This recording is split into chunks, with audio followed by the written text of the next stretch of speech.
म्हटल्यार आमच्या विधानसभेंतल्यान S T reservation मेळचो आमचो प्रयत्न आसा. म्हाज्या कॅरियराक आमी तें रेजोल्युशन हांगासर पास केलें.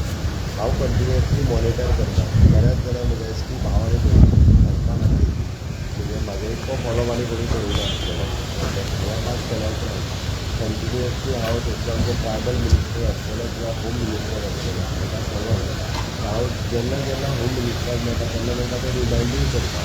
फाटले फावटी फेल बीन जालें जाल्यार एस टी बीन फाटले फावटी राज्यसभेन येयले तेन्नाय तसो विरोध केलो आनी ते बीन फुडें गेले. ह्याय फावटी परत एकदां काँग्रेसीन तेंच केलें की एस टी रिजर्वेशन दिवपाचें काँग्रेसीक ना अशें म्हाका दिसता. कारण आमकां 27 रिजर्वेशन येवपाक जाय आशिल्लें म्हणून आमचो कंटिन्युअसली प्रयत्न आशिल्लो की एस टी रिजर्वेशन जावपाक जाय म्हणून. बट काँग्रेसीक खरें रिजर्वेशन हाडलेलें नाका हांगा थंय विरोध करून दुसरी जायना जाल्यार ताका काँग्रेस जबाबदार आसतली अशें म्हाका दिसता.